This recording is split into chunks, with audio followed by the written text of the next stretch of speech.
će izvesti plastičan beg, prateći samo uputstva koje im dajemo svojim umom. Ne pokušavajte ovo kod kuće, društvo.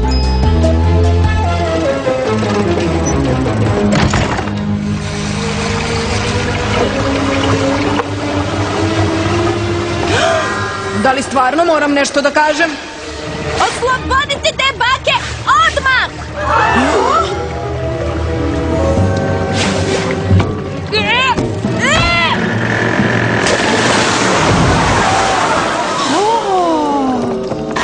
Zbog čega si to uradila? To je bio naš veliki zvezdani trenutak. Bile ste u opasnosti! Videla sam vodu! Bile ste zarobljene! Tako je šta. Ovo je mađioničarski nastup. Gledali smo ga 1000 puta.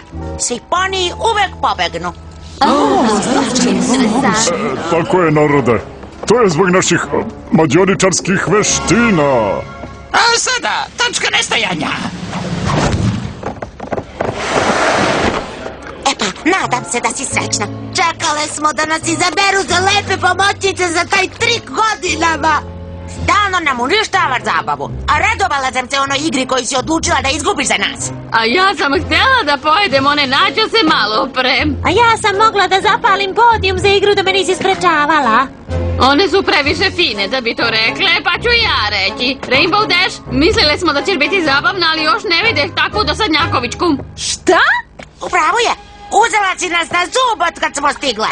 Da li nešto nije u redu, draga? Baš mi je žao, narode.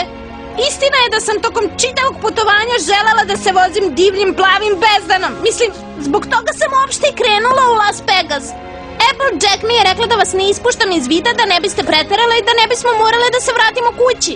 Applejack te je nagovorila na ovo. Pa, sada je prekasno. Upropastila sam vam put i danas je posljednji dan za vožnju na divljem plavom bezdanu.